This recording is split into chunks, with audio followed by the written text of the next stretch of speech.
दोस्तों नमस्कार, आप सभी सदस्यों का स्वागत है बी ऑफिसर मेक ऑफिसर्स परिवार में। ये क्लास नंबर 7 है अपनी पेपर 5 जो अपना चल रहा है जीएस पेपर 5 मेंस वाला। ठीक है, क्लास नंबर 7। और पिछली वीडियो अपनी अचानक से रुक गई थी क्योंकि ये जो जिस पर रिकॉर्डिंग होती है वो स्विच ऑफ हो गया था आईपैड। ठीक है, तो प्रश्न नंबर 22वां था अपना भारतीय स्वतंत्रता संग्राम में उत्तर प्रदेश का योगदान। ये बस हेडिंग डाल पाई थी, सो ये स्विच ऑफ हो गया था यार। तो आज अपन समझ लेते हैं भैया। तो यार स्वतंत्रता संग्राम में उत्तर प्रदेश का योगदान है, बहुत बहुत ज़्यादा योगदान उत्तर प्रदेश का है। क्योंकि ये तो मेरठ से ही कहानी शुरू हुई थी स्वतंत्रता संग्राम की। मेरठ तो उत्तर प्रदेश में ही है। तो अपन शुरू करते हैं साहब अच्छे से।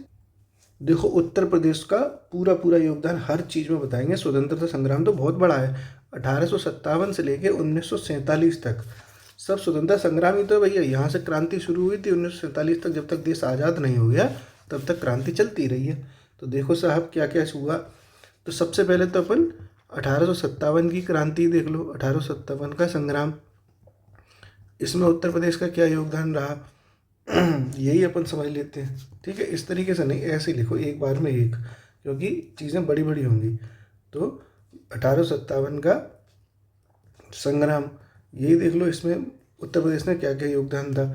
इसमें तो कितना सारा योगदान है। देखो, बेगम हजरत महल ने योगदान दिया था लखनऊ में।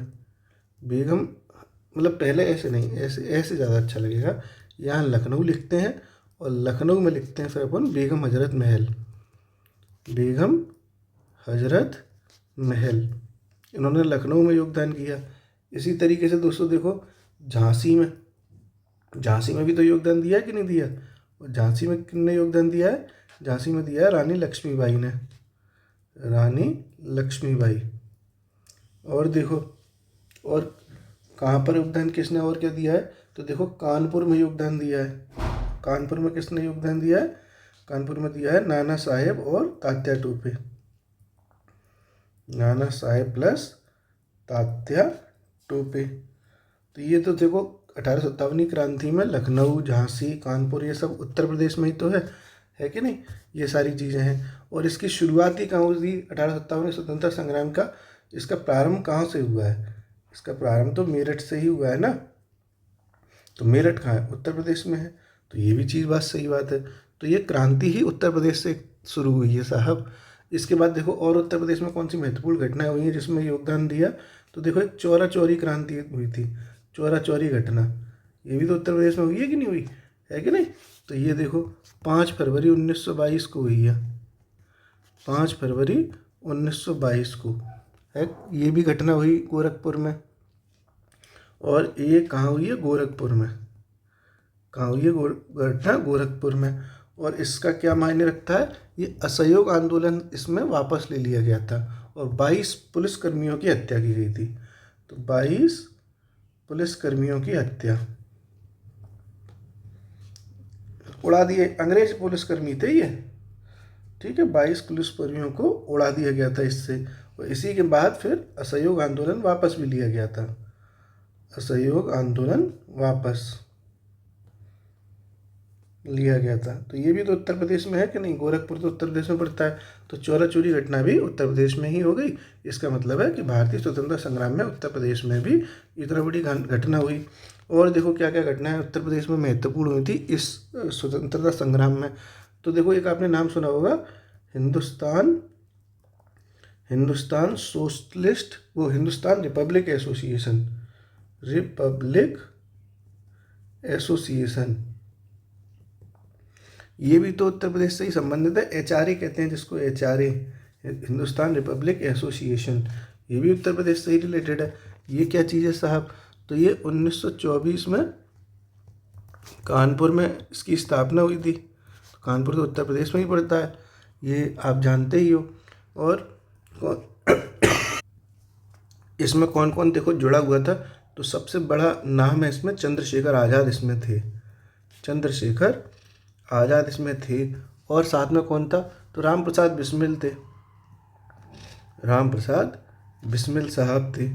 अशफाक उल्ला खान नाम है ना, अशफाक उल्ला खान, ये भी इसी में शामिल थे। तो ये सब क्रांतिकारी लोग ही तो जो उत्तर प्रदेश में योगदान, उत्तर प्रदेश में से हैं और योगदान दे रहे हैं पूरे इस संग्राम में। अशफाक उल्ला खान ये हैं ही। अब इनके द्वारा बहुत से काम किए गए। जैसे आप ऐसे ऐसे लिख दो सीधे सीधे, क्रांतिकारी क्रांतिकारी घटनाओं को अंजाम दिया गया इनके द्वारा। मेरी यार तबीयत सही नहीं है बिल्कुल, आप लोग तो ऐसे उल्टे सीधे कमेंट कर देते हैं, इसमें इतनी गुस्सा आती है मेरे को।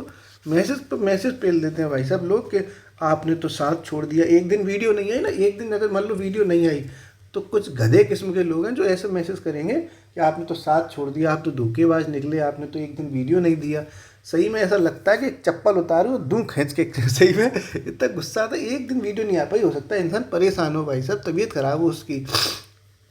नहीं, ये गुस्सा तो ऐसी आती है कि ऐसा लगता है सब कोई मतलब नहीं है इन लोगों का, जिनमें इतनी समझ नहीं है कि अगर व्यक्ति, हो सकता है कि उसके घर में कोई प्रॉब्लम हो, उसके हेल्थ में दिक्कत हो। नहीं, ऐसे ऐसे लोग लिखते हैं मैसेज में आप तो धोखेबाज निकले, ऐसे ऐसे लोग हैं चूतिया किस्म के, धोखेबाज निकले साहब, एक दिन वीडियो नहीं आई ना इसलिए, मान लो इसलिए धोखेबाज निकले, गधे नहीं तो। मैं तो बोल देता हूँ सही में, क्योंकि वो हैं ही गधे साले, इतनी अकल नहीं है उनमें कि आदमी की तबीयत भी खराब हो सकती है। अगला, अब मैं ऐसे ही रिकॉर्ड कर रहा हूँ, आवाज़ तो ज़्यादा अच्छी है नहीं और मन भी बहुत अच्छा नहीं है, कर दे रहा हूँ मैं ताकि अपनी नैतिक जिम्मेदारी पूरी हो जाए। अगली देखो, जैसे और घटना कौन सी हो उत्तर प्रदेश में, तो हुई Kakori train action. Kakori train action, ये भी तो उत्तर प्रदेश में ही हुई है कि नहीं हुई? ये भी तो उत्तर प्रदेश में है, तो इसके बारे में भी देख लो अपन कि ये देखो 9 अगस्त 1925 को हुई थी घटना, 9 अगस्त 1925 को उत्तर प्रदेश में ही हुई है। ये कहाँ हुई है उत्तर प्रदेश में? लखनऊ सहारनपुर ट्रेन के बीच में हुई है, लखनऊ सहारनपुर 8 डाउन ट्रेन का नाम था, 8 डाउन ट्रेन में ये घटना हुई है, काकोरी ट्रेन एक्शन। और इसमें हुआ क्या था, तो अंग्रेजी खजाने की लूट हुई थी, अंग्रेजी खजाने की लूट, ये भी तो उत्तर प्रदेश में है। ये भी आपने काकोरी ट्रेन एक्शन भी देख लिया कि 9 अगस्त 1925 को हुई, लखनऊ सहारनपुर ट्रेन में ये घटना अंजाम दी गई, अंग्रेजी खजाने को लूट लिया गया था इसमें। और देखो महत्वपूर्ण घटना है, इसी तरीके से घटना और हुई थी, उसको कहते हैं सविनय अवज्ञा। वैसे तो सविनय अवज्ञा पूरे हिंदुस्तान में ही हुआ था, सविनय अवज्ञा जो आंदोलन था वो पूरे हिंदुस्तान में हुआ था, लेकिन उत्तर प्रदेश में इसके लिए स्पेशल एक छोटा सा मूवमेंट चला दिया था उत्तर प्रदेश में। तो साहब इसमें उत्तर प्रदेश में एक आंदोलन चलाया गया था, इसके लिए यूपी में विशेष संदर्भ था, ठीक है। उत्तर प्रदेश में विशेष इसके लिए वो था, क्या कहते हैं इसको, प्रयास, यूपी में विशेष प्रयास था, जिसको कहा गया था कर न दो लगान न दो, कर न दो लगान न दो,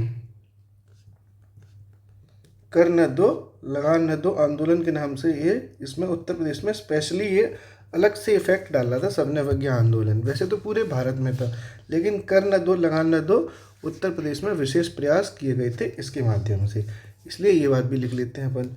और देखो उत्तर प्रदेश का क्या योगदान है, तो जो भारत छोड़ो आंदोलन हुआ था, भारत छोड़ो आंदोलन, इसमें भी देखो उत्तर प्रदेश का स्पेशल योगदान है, मैं भी समझा रहा हूँ। ये तो यार 1930 की घटना है, तो ये यहाँ सन भी लिख लो इसकी। भारत छोड़ो आंदोलन में आप सभी जानते हैं कि ये 1942 में घटना घटित हुई थी। भारत छोड़ो आंदोलन घटना क्या, एक आंदोलन था, 1942 में ये हुआ था।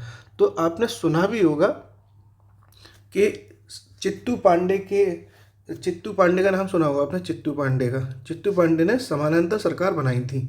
अगर आपने हिस्ट्री ठीक से पढ़ी है तो चित्तू पांडे के द्वारा बलिया में समानांतर सरकार बनाई थी, और बलिया कहाँ पड़ता है, उत्तर प्रदेश में। तो उत्तर प्रदेश का योगदान हो गया कि नहीं हो गया, समानांतर सरकार बलिया में बनाई थी। और बलिया में समानांतर जब सरकार बनाई तो अंग्रेज़ों के खिलाफ 15,000 लोगों का जुलूस निकला था, अंग्रेज़ों के खिलाफ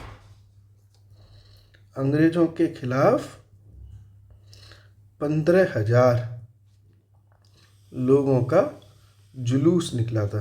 ये कितनी बड़ी घटना है उत्तर प्रदेश में। तो इस तरीके से उत्तर प्रदेश का भी कितना बड़ा योगदान हो गया, ठीक है। और बलिया में क्या हुआ, इसी बलिया में युवा क्रांति देखने को मिली है आपको, युवा क्रांति, क्योंकि ये सब लोग यंगस्टर्स थे, यंगस्टर थे, तो इन्होंने युवा क्रांति मतलब ये सभी यंगस्टर्स ने मिलकर एक ऐसा रेवोल्यूशन ले आए भारत छोड़ो आंदोलन के टाइम पे कि वहाँ पर एक अपनी सरकार स्थापित हो गई थी। तो देखो इतने सारे पॉइंट्स आपने उत्तर प्रदेश के लिख दिए। उत्तर प्रदेश में पूछा क्या गया था कि भारतीय स्वतंत्रता संग्राम में यूपी का योगदान बताओ, तो आपने 1857 के संग्राम का बता दिया कि साहब मेरठ से ही शुरू हुआ, मेरठ उत्तर प्रदेश में है, लखनऊ में हजरत महल थी, झांसी में लक्ष्मीबाई थी और कानपुर में नाना साहेब होता हत्या टोपे थे। चौरा चौरी घटना के बारे में बताया, ये भी उत्तर प्रदेश में हुई 5 फरवरी 1922 को गोरखपुर में हुई। इसमें 22 पुलिसकर्मियों की जनता के द्वारा हत्या कर दी गई थी, इसीलिए असहयोग आंदोलन वापस ले लिया गया था गांधी जी के द्वारा। फिर हिंदुस्तान रिपब्लिक एसोसिएशन 1924 में कानपुर में ये भी हुआ और ये उत्तर प्रदेश में है। चंद्रशेखर आज़ाद, रामप्रसाद बिस्मिल, अशफाक उल्ला खान इसमें महत्वपूर्ण रूप से शामिल थे और क्रांतिकारी घटनाओं को अंजाम दिया जा रहा था लगातार। जैसे ये जो काकोरी ट्रेन एक्शन है, ये भी तो इन्हीं क्रांतिकारी घटनाओं में शामिल है जो HRA के द्वारा ही की गई थी। काकोरी ट्रेन एक्शन 9 अगस्त 1925 को हुई थी। लखनऊ सहारनपुर 8 डाउन ट्रेन में ये घटना अंजाम दी गई, अंग्रेजी खजाने की इसमें लूट की गई थी। फिर सविनय अवज्ञा आंदोलन उत्तर प्रदेश में विशेष प्रयास था, ये 1930 में कर न दो लगान न दो नाम से एक आंदोलन सविनय अवज्ञा के टाइम पर शुरू किया गया। भारत छोड़ो आंदोलन के टाइम पर 1942 में चित्तू पांडे की सहायता से बलिया में समानांतर सरकार बन गई। अंग्रेजों के खिलाफ 15,000 लोगों का जुलूस निकल गया। बलिया में युवा क्रांति आ गई साहब। तो इस तरीके से आपने लास्ट में मैं आपसे बार बार कह रहा हूँ कि एक ऐसा मैप जरूर बनाना उत्तर प्रदेश का, मैप हर एक क्वेश्चन में बनाना है। और यहाँ आप लिख सकते हो कि साहब यहाँ चौरा गोरखपुर कहाँ है, जहाँ भी है भैया। मैं मैप में इतना कमजोर हूँ, मैं ज़्यादा करता नहीं हूँ, तो जहाँ गोरखपुर है वहाँ दिखा दो गोरखपुर है साहब। ये गोरखपुर हो गया, यहाँ चौरा चौरी घटना हुई थी, ये कानपुर हो गया, यहाँ HRA बन गया था। इस तरीके से ये 1857 में लखनऊ हो गया, यहाँ पर बेगम हजरत महल ने किया। इस तरह मैप जरूर बना देना, ठीक साहब। इस तरह से ये वाला हो गया। अगला देखते हैं प्रश्न नंबर 23।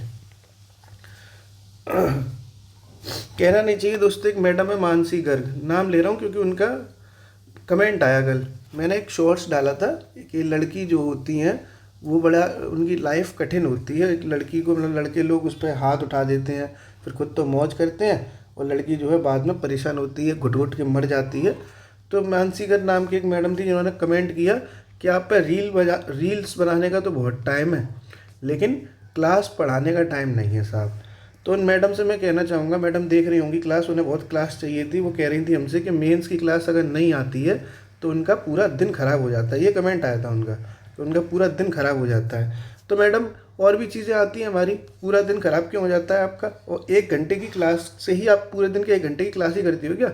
मान लो हमारी मेंस की क्लास 1 घंटे की आ रही है, तो आप पूरे दिन इसी 1 घंटे की ही क्लास करती हो और बाकी दिन कुछ करती नहीं हो क्या? जो ये क्लास करने के बाद आप कुछ नहीं करोगी तभी तो इसका मतलब है पूरा दिन खराब हो गया। अगर एक क्लास नहीं आई तो आप पुरानी क्लास को रिवीजन कर लो। संडे था इसलिए नहीं आई थी क्लास। और थोड़ा सा सलीका रखा करो आप मैडम जी, जो भी लोग हो ना बात करने का। टीम भी हमारी देखती हो, टीम हमारी एक्टिव भी है। एक तरफ से उड़ा के ब्लॉक कर देगी, पता नहीं चलेगा कौन कहाँ चला गया। हमें भी अच्छा नहीं लगता, हम भी। मेरी एक तो तबीयत सही नहीं थी, ऊपर से इस तरीके से कल कमेंट आया, मेरा दिमाग खराब हो रहा था। कमेंट नहीं, मैसेज आते पर्सनली। एक लड़के ने लिखा आप तो धोखेबाज निकले, उस बात से तो मेरा दिमाग खराब हो गया। मेन बात ये होती है कि यार हम लोग प्रयास कर रहे हैं, नौकरी में हम, ठीक है, कोई हमारा टीचिंग कोई प्रोफेशनल काम नहीं है और ना हम किसी से कोई ठेकेबाजी की व्यवस्था हमारी कि हमारा ये होगा वो होगा। कोशिश करते हैं कि आपको अच्छा कंटेंट दें, और उसमें अगर एक आध दिन क्लास नहीं आ पाती तो हमारे भी परिवार रिश्तेदार हैं, हमें भी काम होते हैं, इसलिए नहीं आ पाती। कोई ऐसा नहीं है कि ठलुआ रहते हैं पूरे दिन और बस ये वीडियो रिकॉर्ड करते हो, ये कोई ऐसा काम नहीं है, और भी बहुत काम होते हैं। फालतू की बातें करती हैं मानसी मैडम भी। अगला देखो प्रश्न नंबर 23। अब उत्तर प्रदेश में अपन देख रहे हैं, उत्तर प्रदेश ही चल रहा है साहब। तो यूपी में पत्रकारिता के बारे में देखा जाए कि पत्रकारिता के बारे में कोई भी सवाल आ जाए यूपी में पत्रकारिता को लेके, तो कैसे आप यही वाला आंसर उछेड़ देना है जो अभी मैं लिखवाऊंगा साहब। तो देखो पत्रकारिता के बारे में आप इंट्रो में कुछ अच्छी बात लिख सकते हो। इंट्रो में लिख देना बढ़िया से कि साहब उत्तर प्रदेश में जो पत्रकारिता का विकास हुआ है वो बेसिकली 2 भाषाओं में हुआ है। भाई उत्तर प्रदेश में 2 भाषाओं का बोलबाला है और ऑफिशियली भी 2 भाषाओं को दर्जा भी दिया गया है। एक दिया गया हिंदी को और एक दिया गया उर्दू को। तो आप लिख सकते हो कि उत्तर प्रदेश में 2 भाषाओं हिंदी और उर्दू को लेके पत्रकारिता का विकास देखने को मिलता है। दोनों की लेखनी से पत्रकारिता के जगत में समानांतर रूप से प्रचलन आया, विकास हुआ, स्वतंत्रता संग्राम में पत्रकारिता का योगदान था। कुछ भी लिख दो यार, आपकी इच्छा है। बेसिकली हिंदी और उर्दू भाषा की पत्रकारिता देखने को मिलती थी साहब। तो अपन सबसे पहले हिंदी वाली देख लेते हैं कि हिंदी पत्रकारिता का क्या स्कोप रहा था यूपी में। ये इतिहास है उत्तर प्रदेश का एक तरीके से। तो हिंदी पत्रकारिता साहब देखते हैं अपन, ठीक है। अब अपन देखो थोड़ा सा फ्रेम देखते हैं। तो कई लोग इस तरीके से भी फ्रेमिंग की जा सकती है दोस्तों, इस तरीके से भी 4 पॉइंट्स हो जाएंगे, ऐसे भी फ्रेम कर सकते हैं अपन लोग।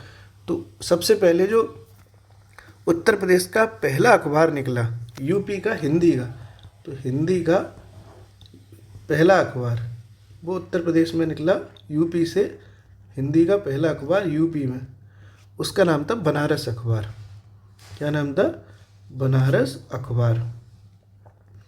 ये देखो उत्तर प्रदेश से ही हो गया बनारस अखबार। अब बस ये और बताना है कि किसके द्वारा था, किसने ये अखबार शुरू किया था। तो रघुनाथ दत्ते द्वारा, रघुनाथ दत्ते द्वारा ये शुरू किया गया था, ठीक है। ये रघुनाथ दत्ते, इनके द्वारा ये शुरू किया गया था बनारस अखबार, ठीक है। हिंदी का ये पहला अखबार था। दूसरा और कौन कौन से देखो अखबार फेमस थे। तो एक अखबार था जिसका नाम था बुद्धि प्रकाश, बुद्धि प्रकाश। ये भी अखबार बहुत फेमस था, बुद्धि प्रकाश। और ये शुरू किया गया था आपका, ये शुरू किया गया था तारा मोहन के द्वारा, ठीक है। तारा मोहन जी के द्वारा,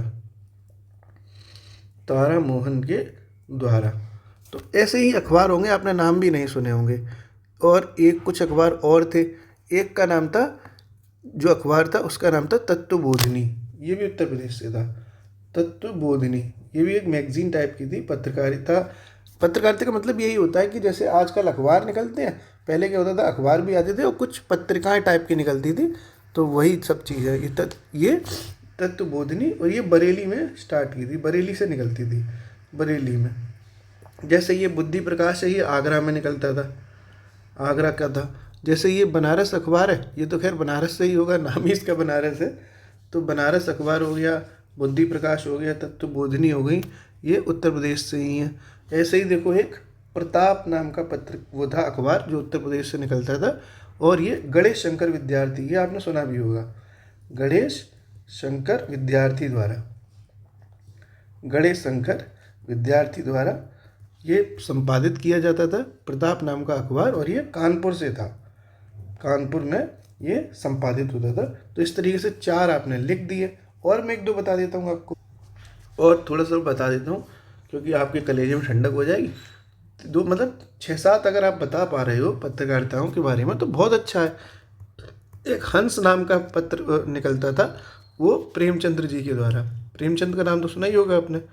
तो प्रेमचंद्र के द्वारा हंस का नाम निकलता था, अब हंस का पत्रिका, हंस नाम का पत्र निकलता था साहब। ऐसे ही लोकमत और नवयुग, ये भी थे, लोकमत प्लस नवयुग। ये 2 मैगजीन थी, एक थी लोकमत, लोकयुग लिख गया, लोकमत, और एक था नवयुग। ये भी उत्तर प्रदेश में निकलता था। और ये गांधी जी असहयोग आंदोलन हुआ था ना, असहयोग आंदोलन, तो असहयोग आंदोलन का प्रचार करता था ये अखबार।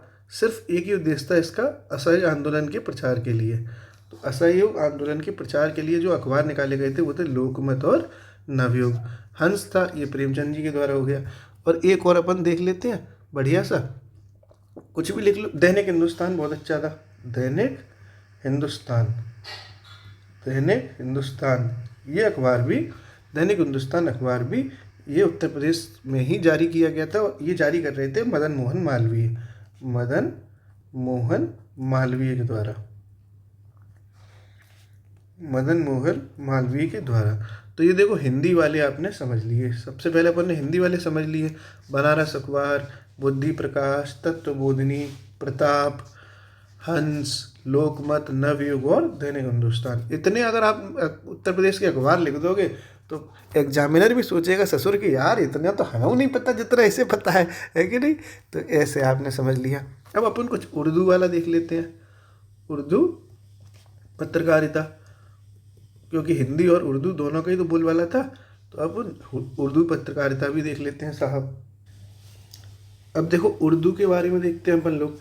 तो उर्दू का जो पहला अखबार था उर्दू का, आपको तो हो सकता है पता ही ना हो ये सारा कंटेंट, कई लोग नहीं पता होगा, हो सकता है भैया, क्योंकि जब मैंने मेंस की तैयारी करी तो मुझे भी नहीं पता थी ये सारी चीज़ें। तो अभी जब पता चला यार मेरे कि उर्दू का पहला अखबार, उसका नाम था सदरुल। क्या नाम है? सदरुल। सरदरुल नाम का पहला अखबार था, जिसका प्रकाशन किया था प्रोफेसर सीनफेक ने, बाई प्रोफेसर सीनफेक। ये बाई आप मत लिख देना, हिंदी में लिखना, ठीक है? वो तो मैंने शॉर्ट में लिख दिया है, आपको तो लिखना है प्रोफेसर सीनफेक के द्वारा। ठीक है साहब, ऐसे ही लिखना, प्रोफेसर सीनफेक के द्वारा, नहीं बाई लिख दो, अच्छा नहीं लगता इस तरह से, मैंने बस लिख दिया आज। उर्दू का जो पहला अखबार था वो सदरुल था, जो प्रोफेसर सीनफेक के द्वारा लॉन्च किया गया था उत्तर प्रदेश में। और कहाँ से किया गया था ये? और ये किया गया था आगरा से। आगरा से ये स्टार्ट किया गया था। और देखो उर्दू के कौन सा बढ़िया प्रमुख अखबार है उत्तर प्रदेश में, तो आपने अभी कुछ टाइम पहले ही बनारस अखबार का नाम सुना। ये बनारस अखबार हिंदी का था। ऐसे ही बनारस अखबार के नाम से उर्दू में भी स्टार्ट किया गया। ठीक है, बनारस अखबार उर्दू में भी स्टार्ट किया गया है। बनारस अखबार उर्दू में भी स्टार्ट किया गया है, जो किसके द्वारा स्टार्ट किया गया? बाई, मतलब आप बाई मत लिखना, मैंने वैसे लिख दिया है। ये किया गया राजा शिव प्रसाद सितारे हिंद, राजा शिव प्रसाद सितारे हिंद के द्वारा, सितारे हिंद के द्वारा। और बनारस नाम है तो ये बनारस में ही शुरू होगा साहब। और एक दो और देख लेते हैं अपन, जैसे कॉमरेड एक पत्र था, कॉमरेड। ऐसे एक पत्र है हमदर्द, ये सब उर्दू के ही पत्र हैं, कॉमरेड, हमदर्द। ठीक है, और ये शुरू किए थे भाई मौलाना मोहम्मद अली। ठीक है, मोहम्मद अली का नाम सुना ही होगा आपने, मौलाना लगा दी, मोहम्मद अली, मोहम्मद अली के द्वारा। ओके, तो ये कॉमरेड हो गया, हमदर्द हो गए, मोहम्मद अली ने शुरू करे। उर्दू की पत्रकारिता भी आपने देख ली, दो तीन नाम बहुत हैं इतने। ये उर्दू का पहला अखबार हो गया सदरुल, जो सीनफेक जी के द्वारा शुरू किया गया था। फिर बनारस अखबार हो गया, जो राजा शिव प्रसाद सितारे हिंद के द्वारा शुरू किया गया था। कॉमरेड हो गया, हमदर्द हो गया, ये मोहम्मद अली के द्वारा शुरू किया गया था। ये तो देखो आपने बता दिया उत्तर प्रदेश में पत्रकारिता कहाँ कहाँ कैसे कैसे क्या क्या हुई। अब थोड़ा सा इसका महत्व भी देख लेते हैं अपन लोग, कि पत्रकारिता का जो महत्व होता है वो क्या होता है, क्योंकि इसकी वैल्यू भी तो अपने लिखनी पड़ेगी, इम्पोर्टेंस इसकी, कि उत्तर प्रदेश में जो पत्रकारिता चली उसका क्या महत्व है। तो महत्व क्या क्या यार, देखो कुछ भी होता है भाई, आज अखबार आता है उसका क्या महत्व है, आपको अखबार पढ़ के क्या फ़ायदा मिलता है, कि जागरूकता बढ़ती है साहब, क्या क्या हो रहा है देश में ये पता चलता है, अपनी अपनी जो बातें हैं वो संपादक लोग पहुंचाते हैं जनता तक, और हिंसा के बारे में पता चलता है, कहाँ क्या घटनाएं हो रही हैं, कितने मर्डर हो गए, कितना विकास हो रहा है, ये सब तो पता चलता है। तब भी यही सब पता चलता था। तो आप लिख दो साहब सीधे सीधे वही चीज़, स्वतंत्रता आंदोलन में जागरूकता बढ़ाया, जागरूकता बढ़ाई भाई, अखबारों ने स्वतंत्रता आंदोलन के टाइम पे जागरूकता में वृद्धि करी, सीधे सीधे, है ना। और देखो और क्या क्या हुआ, एक्टिव रहे लोग, रचनात्मक क्रियाओं के बारे में जानकारी मिलती गई, रचनात्मक क्रियाओं की जानकारी मिली, कि कहाँ क्या क्रिएटिव हो रहा है, कहाँ पर क्या क्या चीज़ें चल रही हैं, तो ये रचनात्मक क्रियाओं की जानकारी भी मिलती गई। ठीक साहब, नेताओं के द्वारा अपनी बात जनता तक पहुंचाई गई, नेताओं द्वारा जन जन तक पहुंच, जन जन तक पहुंच हो गई अपनी बातों की। ये भी देखो, ऐसी सारी चीज़ें आप लिख सकते हो। ठीक है, वैश्विक वैश्विक घटनाओं की जानकारी मिलती थी। ये भी बात सही है कि दुनिया में क्या हो रहा है, वैश्विक घटनाओं की जानकारी भी तो मिलती थी। तो वैश्विक घटनाओं की जानकारी गांव तक पहुंच गई। और सामाजिक सुधार हुए, जो सामाजिक सुधार थे वो भी अखबारों के माध्यम से काफ़ी हुए, कि साहब सती प्रथा बेकार है, अखबारों में प्रचार किया गया, सामाजिक सुधारों का प्रभाव देखने को मिलता है। जैसे एग्जाम्पल लिख सकते हो आप, जैसे सती प्रथा के विरोध में, सती प्रथा के विरोध में, ठीक है, सती प्रथा के विरोध में बंगाल कौमुदी निकली थी, बंगाल कौमुदी। इस तरीके से आप लिख सकते हो, कई सारे हो गए, बस इतना ही काफ़ी होता है। रचनात्मक क्रियाएं, जागरूकता, नेताओं की बात जन जन तक पहुंच गई, वैश्विक घटनाओं की जानकारी मिल गई, सामाजिक सुधारों का प्रभाव बढ़ गया, तो यही अखबारों का ही इम्पोर्टेंस होता है। ये सब कुछ आपने लिख दिया बहुत अच्छे से, ठीक है साहब। अगला देखते हैं अपन लोग, अगला प्रश्न। ठीक साहब, अब मैं आपसे वही निवेदन करूँगा कि जैसे आप ये बात मान के चला करो दोस्तों, अगर आप हमसे चीज़ें देख रहे हो तो आपने मेरा अभी तक बिहेवियर समझ लिया होगा। अगर आप लोग नए नहीं हो और हम मेरे से जुड़े हुए 1-2 महीने 3 महीने से, तो आपको मेरा स्वभाव तो समझ में आ गया होगा कि भाई देखो मैं भी डेडिकेट रहता हूँ आप लोगों के लिए। ऐसा नहीं है कि मैं कोई डिले करता हूँ। मैं अपनी फैक्ट सीरीज हो, सक्सेस या कोई और सीरीज हमारी चल रही है तो उसको हम कोशिश करते हैं कंटिन्यू रखें, लेकिन ये भी माना करो कि कुछ और भी जिम्मेदारियाँ संभव पे हैं, और अगर किसी दिन कोई चीज़ नहीं आ पाई है तो वो कहीं ना कहीं फंसा होगा, वो कहीं ना कहीं किसी विपत्ति में हो सकता है, पारिवारिक दृष्टिकोण से हो सकता है, हेल्थ इश्यूज़ की वजह से वो उसने नहीं कर पाया।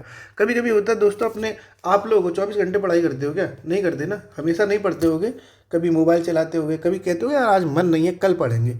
तो ऐसा ही मन हमारा भी है, हमारा भी लगता है यार आज मन नहीं लग रहा है, मन खराब है, कल रिकॉर्ड करेंगे। हर वक्त मन एक सा नहीं होता है, थोड़ा सा समझा करो नैतिकता के साथ। आप लोग भी इंसान हो, मैं भी इंसान हूँ, मैं भी भगवान नहीं हूँ, आप भी भगवान नहीं हो। मुझसे भगवान होने की उम्मीद भी मत रखना, क्योंकि मैं भगवान हो ही नहीं, तो कैसे भगवान की बात है आप मुझसे रख सकते हो 24 घंटे के साथ? मैं ही हर वक्त चीज़ें आपके लिए करूँगा। आप लोगों के पास तो ये है कि आज वीडियो नहीं देखो तो कल देख लोगे, लेकिन मेरा भी सोचा करो, मेरी भी चीज़ें हैं। तो बड़ा निवेदन है आपसे कि धैर्य रखा करो, ठीक है साहब। आगे देखते हैं अगला सवाल। जो अगला सवाल है बहुत इम्पोर्टेंट है, कई बार ये दो बार शायद आ भी चुका है। 1857 की जो क्रांति हुई उसमें महिलाओं का योगदान, महिलाओं का योगदान, इस तरह के सवाल आ सकते हैं महिलाओं के बारे में। तो 1857 की क्रांति पूछी जाए, चाहे कोई भी क्रांति पूछे, महिलाएं तो वही रहेंगी ना उत्तर प्रदेश में। तो ये बात उत्तर प्रदेश की हो रही है, उत्तर प्रदेश स्पेशल की नहीं, पूरे हिंदुस्तान का मत घुसेड़ देना, नहीं तुम कुछ भी लिखाओ, ठीक है। तो इसके बारे में आप लिख सकते हो, स्टार्ट में जो भूमिका लिखनी हो उसमें लिख सकते हो साहब कि जो 1857 की क्रांति है उसे प्रथम स्वतंत्रता संग्राम के नाम से जाना जाता है। प्रथम स्वतंत्रता संग्राम कहते हैं। इसकी शुरुआत जो है 10 मई से हुई थी, 10 मई 1857 को हुई थी। और ये कहाँ से हुई थी? मेरठ उत्तर प्रदेश से ये शुरू हुआ था। तो इतना भूमिका लिख दो कि काफ़ी है साहब। अब बेसिकली क्वेश्चन तो महिलाओं को लेके है, तो महिलाएं देखते हैं अपन लोग। तो देखो साहब, महिलाएं, तो सबसे पहले बहुत अच्छी चीज़ आपको बताऊंगा। सबसे पहले आप लिखो रानी झांसी की रानी के बारे में, फेमस वही है। तो ऐसे आप डालो तो साहब रानी लक्ष्मीबाई, रानी लक्ष्मीबाई। अब देखो इनके बारे में 2-3 पॉइंट लिख दो। जैसे ये झांसी में तो इन्होंने योगदान किया था, ये तो आपको पता ही है। और झांसी के साथ साथ आप इनके बारे में ये लिख दो, जो ह्यूरोज था, ह्यूरोज कौन है पता है आपको? ह्यूरोज एक अंग्रेज सेना का अधिकारी है जिसने रानी लक्ष्मीबाई के द्वारा जो विद्रोह किया गया था उसको दबा दिया था। यही तो गया था वहाँ पे झांसी में विद्रोह दबाने। तो ह्यूरोज ने रानी लक्ष्मीबाई को एकमात्र मर्द कहा है। ह्यूरोज ने इन्हें एकमात्र मर्द कहा। मतलब ये इतनी अच्छे से, इतनी इन्होंने साहस के साथ लड़ाई लड़ी थी, ये एकमात्र मर्द के नाम से जानी गई। अब आप कोटेशन भी लिख सकते हो इनके साथ, इनके बारे में सुमित्रा नंदन पंत ने कहा है। सुमित्रा नंदन पंत ने कहा है कौन सी बात? खूब लड़ी मर्दानी वो तो झांसी वाली रानी थी, ठीक है। तो वो आपको याद हो तो ज़रूर लिखना, खूब लड़ी मर्दानी वो तो झांसी वाली रानी थी करके जो बात लिखी गई है सुमित्रा नंदन पंत जी के द्वारा, वो यहाँ ज़रूर लिखना, कुछ अच्छा लगेगा, ठीक है। तो ये झांसी की रानी भी आपने देख ली। और ये महिलाओं के बारे में पूछा गया है, तो अगली महिला लिख दो आप, बेगम हजरत महल। बेगम हजरत महल, ये भी तो है साहब। तो बेगम हजरत महल के बारे में भी लिख दो आप 2 पॉइंट्स। एक तो ये लखनऊ में किया गया था, इन्होंने लखनऊ में आंदोलन किया था। और आपको एक बात बहुत अच्छे से पता होगी और पता होनी भी चाहिए कि इनका बहुत छोटा बेटा था, बिरजिस कादिर नाम था उस बच्चे का, बहुत छोटा था। तो उसको अपने पीठ पर बांधकर इन्होंने लड़ाई लड़ी थी, ठीक है, अपनी पीठ पर बांधकर। झांसी की रानी ने भी ऐसे किया था, अपने बच्चे को पीठ पर बांधा था तब लड़ाई लड़ी थी, ऐसे इन्होंने भी किया था। तो अल्पायु पुत्र, अल्पायु मतलब छोटा बच्चा, अल्पायु पुत्र बिरजिस कादिर, बिरजिस कादिर, ठीक है, अल्पायु पुत्र बिरजिस कादिर को पीठ पर बांधकर, पीठ पर बांधकर, पीठ पर बांधकर क्या किया था, संग्राम किया था। ठीक है, तो आप एक दो पॉइंट लिख देते हो इसमें। इन्होंने लखनऊ में किया, बेगम हजरत महल ने बिरजिस कादिर को पीठ पर बांधा और अपना लड़ाई शुरू कर दी, तो ये भी आपने लिख दिया। और देखो इन दोनों का नाम तो आपने सुना होगा। अब इसके बाद आपने किसी महिला के नाम सुने हैं? अब मैं आपको समझा रहा हूँ। एक है झलकारी बाई, झलकारी बाई, ये भी उत्तर प्रदेश में थी। अब ऐसे लोगों का नाम कम सुना होगा आपने। तो ये जो झांसी की रानी हुई थी ना लक्ष्मीबाई, उन्हीं की सेना में ये बहुत अच्छी साहसी योद्धा थी। तो लिख दो साहब, रानी लक्ष्मीबाई की सेना में, रानी लक्ष्मीबाई की सेना में योद्धा, सेना में योद्धा, क्या नाम है इनका, झलकारी बाई। और जो सेना थी वो अलग अलग दलों में, अलग अलग टुकड़ों में बांट दी जाती है। जैसे आज भी सेना अलग अलग टुकड़ों में बटी हुई है, उत्तरी सेना, पूर्वी सेना, ऐसे होता है। तो ये जो सेना थी वो उसको एक कई सारे टुकड़ों में बांटा गया था। एक टुकड़ी का नाम था दुर्गा दल। तो ये दुर्गा दल की चीफ थी, यानी दुर्गा दल की मुखिया थी। कौन? झलकारी बाई। तो झलकारी बाई रानी लक्ष्मीबाई की सेना में योद्धा थी और दुर्गा दल की कमान कौन संभाल रही थी? यही झलकारी बाई। ऐसे ही देखो और है, एक का नाम है ऊदा देवी। ये ऊदा देवी उत्तर प्रदेश की ऐसी महिलाएं जिन्होंने क्रांति में योगदान दिया था। और ये किस में शामिल है ऊदा देवी? तो ये बेगम हजरत महल वाली सेना में शामिल थी ऊदा देवी। ठीक है साहब, तो ये लिख देते अपन, लखनऊ में, लखनऊ में है ये। ठीक है साहब, लखनऊ में। और ये महिला दस्ते की चीफ थी, महिला दस्ते की मुखिया, महिला दस्ते की मुखिया, क्या नाम है? ऊदा देवी। ठीक है साहब, ऐसे ही देखो महिला दस्ते की तो आपने ऊदा देवी देख ली। एक और मैडम है, उनका नाम है अजीजन बाई, अजीजन बाई। अजीजन बाई कौन है साहब? तो जैसे कई जगह आंदोलन हुआ था क्रांति का, तो लखनऊ में हो गया, झांसी में हो गया, ऐसे ही कानपुर में भी हुआ था। तो कानपुर में तो वैसे नाना साहेब और तात्या टोपे इन लोगों ने किया था, लेकिन ये लोग तो महिला नहीं है, ये लोग तो पुरुष थे। लेकिन इन्हीं की सेना में अजीजन बाई नाम की महिला शामिल थी जिन्होंने कानपुर में विद्रोह किया था। तो अपन लिख लेते हैं साहब, इन्होंने कहाँ किया है? कानपुर में। कहाँ किया है? कानपुर में। और किस सेना में शामिल है ये? तो नाना साहेब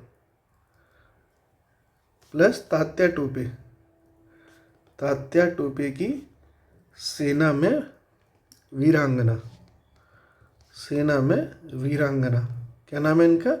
इनका नाम है अजीजन बाई। तो इस तरीके से देखो ये 5 हो गए, 5 काफ़ी है। एक रानी लक्ष्मीबाई जिन्होंने झांसी में किया था, एकमात्र मर्द कहा है ह्यूरोज ने। सुमित्रा नंदन पन्त की वो पंक्तियाँ लिख देना, खूब लड़ी मर्दानी, वो तो झांसी वाली रानी थी। फिर ये बेगम हजरत महल लखनऊ में किया। अपना छोटा बेटा बिरजिस कादिर को इन्हें पीठ पर बांध कर संग्राम कर दिया। झलकारी बाई थी, झलकारी बाई कौन है? लक्ष्मीबाई की सेना में शामिल थी और दुर्गा दल की चीफ थी झलकारी बाई। फिर ये ऊदा देवी कौन थी? लखनऊ में जो महिला दस्ता था बेगम हजरत महल की सेना का, उसमें ये महिला दस्ते में शामिल थी, उसकी चीफ थी ऊदा देवी। फिर ये अजीजन बाई कौन है? कानपुर में है। और ये नाना साहेब और तात्या टोपे की सेना में शामिल एक वीरांगना है। ठीक है साहब, इस तरीके से दोस्तों आज ये 3 ही प्रश्न रखते हैं। थोड़ा मेरी तबीयत सही नहीं है, बस आप लोगों के कलेजे में ठंडक पड़ी रहे इसलिए मैंने ये करा दी, नहीं तो तुम फिर गाली याद देते कि आज भी क्लास नहीं आई, तो फिर अच्छा नहीं लगता मुझे। थोड़ा सा धैर्य रखा करो दोस्तों, क्लास देने को लिए हम भी बहुत इंटरेस्टेड रहते हैं, लेकिन कभी कभी कुछ ऐसी परिस्थितियाँ बन जाती है कि नहीं आ पाती। तो ह्यूमन नेचर के हिसाब से समझ लिया करो कि कोई ना कोई बात होगी इसलिए नहीं आ पाई, कल आ जाएगी। ठीक है, ऐसा नहीं है कि कल ही तुम्हारा पेपर है, पेपर से पहले पूरा कंटेंट करा दिया जाएगा, सिलेबस करा दिया जाएगा। थोड़ा धैर्य रखा करो, हौसला रखा करो। बहुत बहुत शुक्रिया।